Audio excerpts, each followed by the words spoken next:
Bonjour à toutes et à tous, c'est Isoka et aujourd'hui on va découvrir ensemble ce qu'est un joseki et par la même occasion on va en regarder quelques-uns.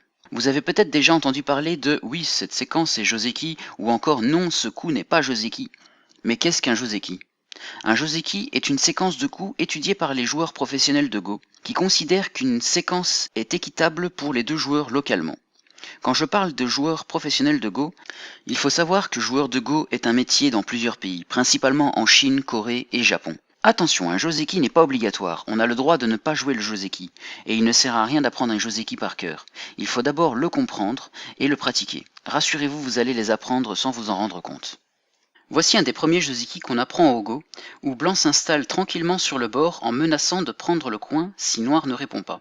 Noir répond car il désire garder les points du coin, et Blanc s'étend sur le bord pour avoir une base de vie suffisante pour son groupe. Noir a les points du coin et une légère extension sur le bord droit. Le résultat est joseki. Si Noir ne répond pas au coup menaçant de Blanc qui veut capturer le coin, Blanc pourrait se faire les points du coin et le résultat localement ne serait pas équitable. Je vous remontre ce joseki, mais gardez à l'idée qu'il existe beaucoup de joseki, et beaucoup de coups qui ne font pas partie de joseki que vos adversaires pourraient jouer. Un joseki pourrait par exemple apporter du territoire à un des joueurs et de l'influence à l'autre, et toujours être équilibré pour les deux joueurs. Nous allons voir un joseki que beaucoup de gens attendent, car on a vu dans le joseki précédent que Blanc s'installe sur le bord, mais pourquoi il n'irait pas directement dans le coin pour capturer celui-ci? Le problème du Hoshi, c'est qu'il laisse un coup en troisième ligne possible pour le conquérir. Rappelons que le Hoshi est un coup d'influence vu qu'il se trouve sur la quatrième ligne. Blanc pénètre directement en point 3-3, dit San-san en japonais. Sachez d'ores et déjà que Blanc va vivre dans cette situation. Voici une des séquences possibles. Noir essaye d'empêcher Blanc de s'étendre, ce dernier s'étend dans l'autre direction pour tenter d'avoir la plus grande base de vie possible. Toujours dans la même optique, Noir tente de réduire le plus possible Blanc. Au final, Blanc a les points du coin, et Noir a un immense mur vers le reste du plateau. C'est joseki. Il existe beaucoup d'autres variantes, mais nous les verrons dans une autre vidéo. Je voulais surtout vous montrer pourquoi Blanc jouerait directement le coin s'il ne voulait pas s'installer sur le bord.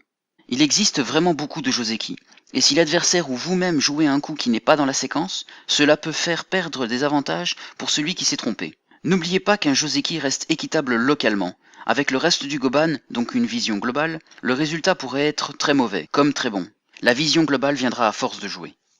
On remarque que la pierre noire n'est plus sur le Hoshi, mais à côté sur un Komoku. C'est un coup sur la troisième ligne, il désire garder les points du coin, même si l'on attaque. L'idée de ce joseki est de se défendre en construisant un coin assez gros. En échange de ça, il va aider à construire Blanc sur le bord haut.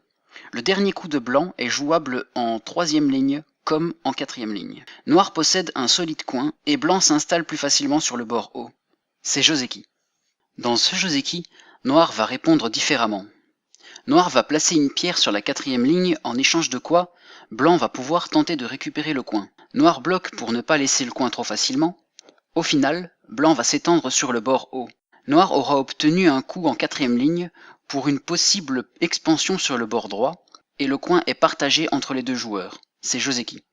L'idée générale à retenir qu'on veuille conquérir un coin ou s'installer sur le bord, c'est toujours vouloir attaquer ce coin, car on y fait rapidement le plus de points. Nous avons terminé avec la notion de base sur les joseki. J'espère que cela n'aura pas été trop compliqué à comprendre. Si vous avez des questions, il y a mon Twitter Fulgurogo et quand je suis disponible directement sur KGS. Merci à toutes et à tous, et bonne partie.